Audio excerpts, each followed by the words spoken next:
Storm Track 9 weather team. We track storms. 9 News, WAOW. Here's what's happening right now.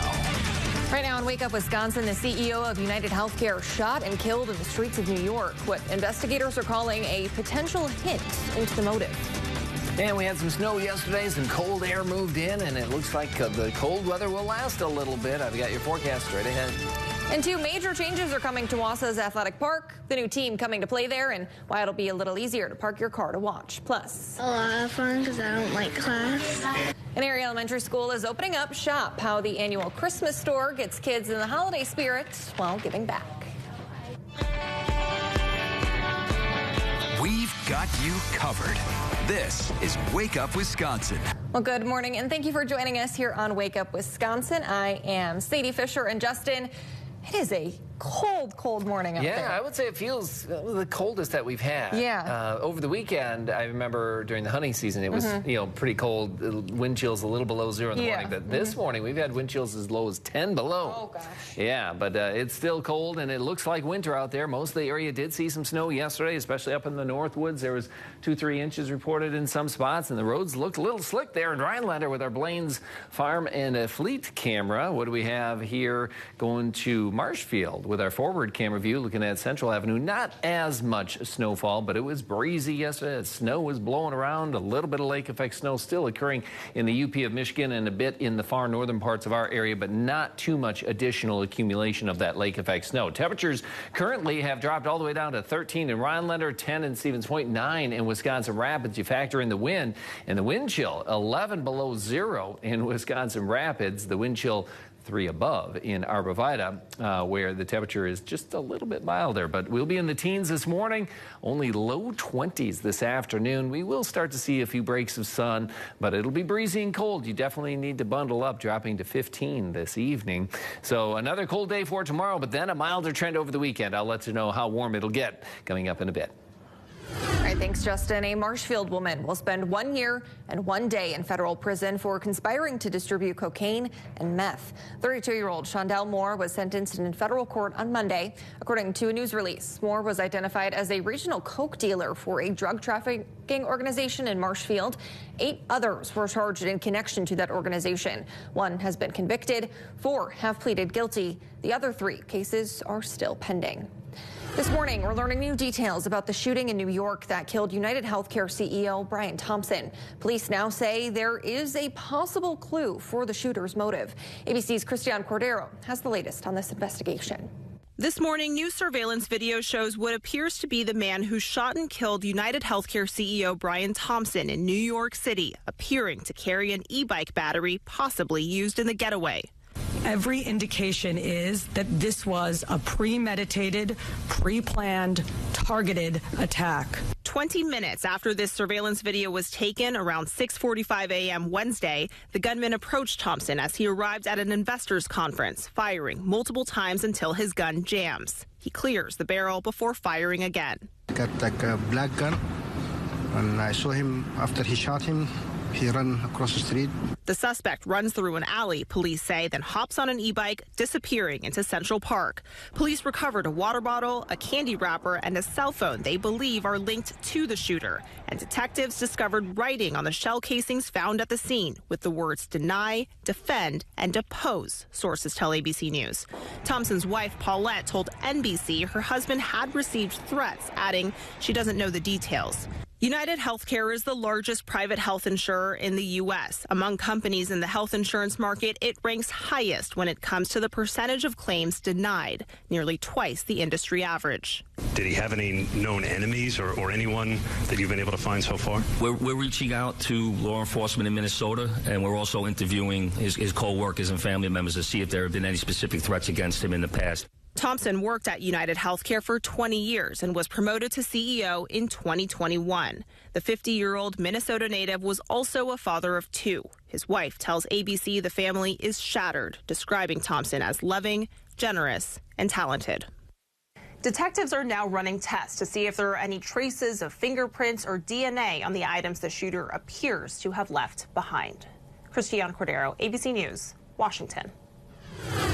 A memorial was unveiled for a Wisconsin police officer killed in the line of duty. Cameron police officer Hunter Scheel and Chautauqua police officer Emily Breidenbach lost their lives in April 2023.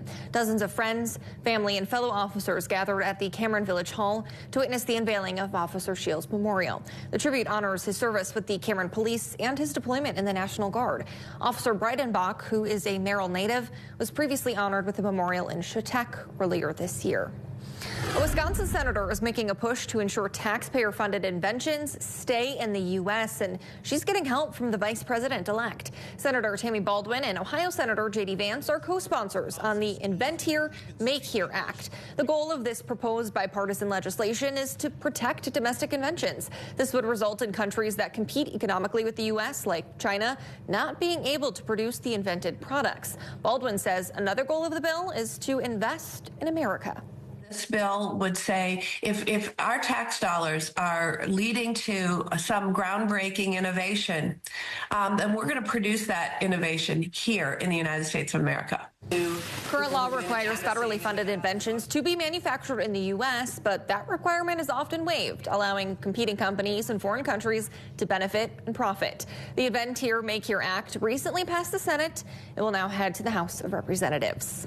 WASA will welcome a Northwoods League softball team next summer. Currently named the WASA Softball Club, they will compete in a 42-game season, playing their home games at Athletic Park. Madison, La Crosse, Minot, North Dakota, and Mankato, Minnesota are the 4 teams they will play against. It's a great chance for young girls in the area to see what happens if you stick with a sport and work hard. I was an athlete all throughout my life, and I think it's great now that these young girls get to see someone and have that role model to look up to. The team will now start looking for their new name. You can visit their website to submit your ideas and then vote. The city of Wausau hopes to take steps in improving the parking situation at Athletic Park. Speaking with our news partners at WSAU, the assistant city planner says they're looking to add as many as 150 new paved stalls. They've identified at least 2 lots that could show potential. And we're proceeding slowly, just because there's a lot of details to figure out with, environmental concerns, ownership. He says planning a parking lot involves more planning than the average person might think, like testing the soil and being able to purchase enough land to make the project a reality. Happening tonight, the Hagar House will hold its annual fundraising event. Preparations were underway yesterday. You're seeing a little bit of them here. The Hagar House works to help single mothers break from cycles of crisis. Their board president says community support makes a big difference in the lives of those they serve. It's amazing. It's great fellowship. It's a great meal. And most importantly, we're here again to support these families and to glorify God through this ministry. Now, the event is sold out with more than 350 tickets sold. However, they will stream the event on their Facebook page. We are right in the middle of the giving season, and many in the Pittsville area are getting into the spirit as well. News 9's Austin Schindler visited a very special shop at the elementary school to see how they're giving students the chance to shop and give back. They're supposed to bring $5. We do have donated money that comes in, so every kid gets a chance to shop.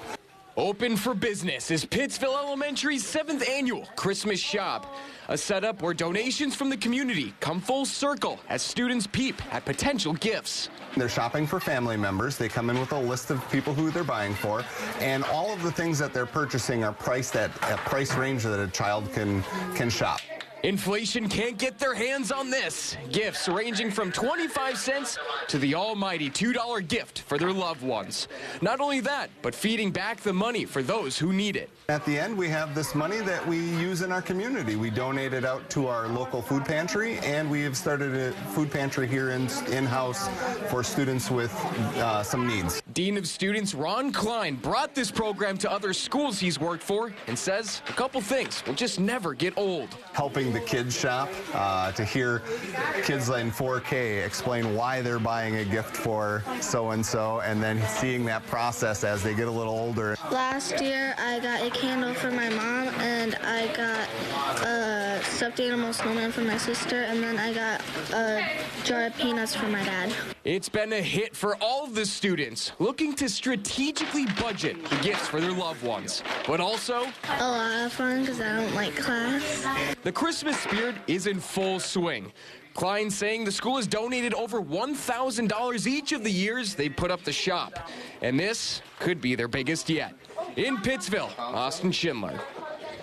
All right, thanks, Austin. That is pretty cool. And just a reminder, today is the last day of our Toys for Tots drive. You can help us make a child's holiday season just a little bit brighter. Here's the reminder about all of our drop-off locations. Just take any new unwrapped toys to any of the locations you see there on your screen. Again, today is your last chance to donate. Well, by now, you've probably noticed that Melissa Langbehn has been absent from our 5 and 6 o'clock newscasts. After nearly 34 years, we're saying goodbye to a WASA legend. Monday night at 5 p.m., we'll take a look back at Melissa's time here with 9 News and all that she's done for the community. We'll hear from her on camera one last time. Again, that is Monday night right here on WAOW at 5 p.m. Well, your time is now 4:41, and on a cold day like today, it sure would be nice to take a warm vacation, but so-called airline junk fees could get in the way of that. How lawmakers are working to change it. Later, 2 of Wisconsin's top children's hospitals are teaming up to tackle the most common birth defect in the U.S., congenital heart disease. We'll tell you how coming up.